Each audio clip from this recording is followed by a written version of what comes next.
This is an ad for a project management tool called Monday.com. This is what it looks like, and this is what it feels like.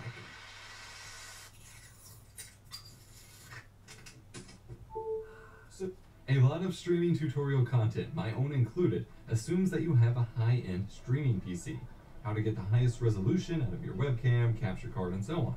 While this benefits quality, I don't see a lot touching on how to really optimize the nitty-gritty details of a streaming setup to use less CPU load, or generally be more resource efficient. We're going to tackle optimizing your webcam today, although this will also sort of apply to capture cards as well. Let's jump in. Tired of hiding behind giant microphones during your live streams or videos?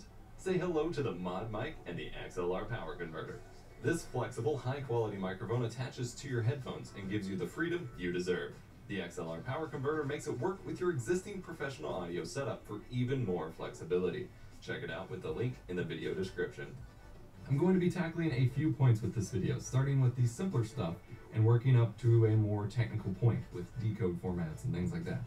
The goal is to reduce overall system load required by using a webcam and reduce the impact it has on your stream quality. Firstly, just make sure you're using enough light with your webcam in the first place. The more light you have, the cleaner your image can be, and the less compensation it has to do or the driver has to do to make the image and footage look good, especially if you're using a green screen. This will help keep your webcam smooth and looking high frame rate, which is a problem a lot of people struggle with. Also, consider using a designed background instead of chroma keying at all.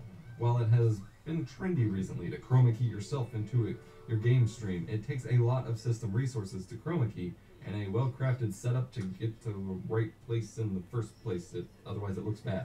Having a decent looking background physically behind you can add a lot more character to your face cam shot and help you stand out. Another big point is to not run your webcam at its highest resolution. This is especially key if you're streaming. If you are streaming, your viewers aren't going to see a crisp, clean 1080p image anyway, so there's no reason to run your camera at the highest resolution most of the time. If you're scaling your webcam down for a tiny face cam preview already, that is extra work that your CPU has to do for no reason. In your video capture device properties in OBS Studio, tell the webcam to come in at a lower resolution, 720p, 480p, maybe even 360p, and that scaling is done mostly within the webcam itself, saving you system resources and USB bandwidth. Hell, in most cases you can even set the webcam to a 4:3 aspect ratio as well, as you usually don't need a super widescreen view of your room, and most people crop off the sides anyway. 640x480, 480x360, and so on. You might even discover that your webcam can support higher frame rates at lower resolutions. That's always a fun bonus. Some webcams support 60 FPS at low resolutions, which will keep it looking smooth with your stream. If you're streaming at 60 FPS, that is.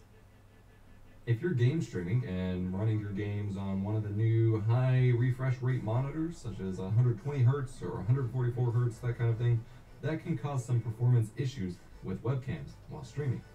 While it might suck for you to have to do, usually you can give your viewers the best possible viewing experience by limiting your monitor to 60 Hz in your graphics driver settings while you're streaming. Then you can flip it back over when you're gaming for yourself. A more technical thing is to look at the available decode format of your webcam. This also applies to your capture cards, though they usually have different decode formats available. Formats like